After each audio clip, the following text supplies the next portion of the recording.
فأما الإنسان إذا ما ابتلاه ربه فأكرمه ونعمه فيقول ربي أكرمن. وأما إذا ما ابتلاه فقدر عليه رزقه فيقول ربي أهانن.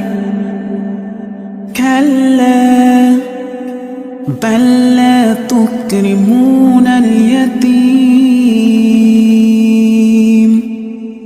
ولا تحاضون على طعام المسكين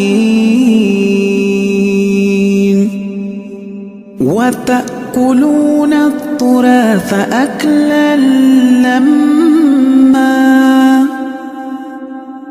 وتحبون المال حبا جما.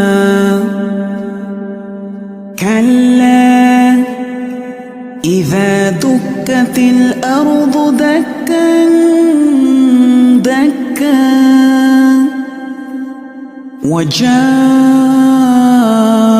ربك والملك صفا صفا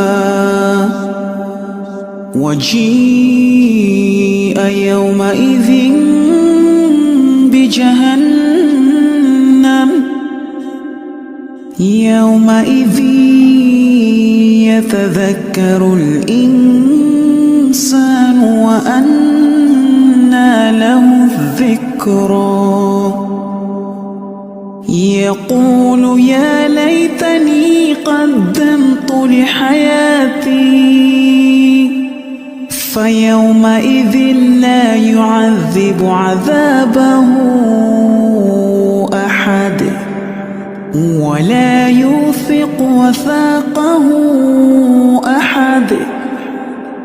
يا أيتها النفس المطمئنة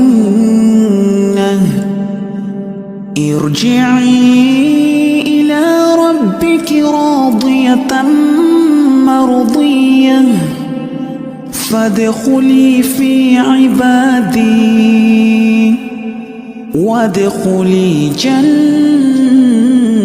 جنتي.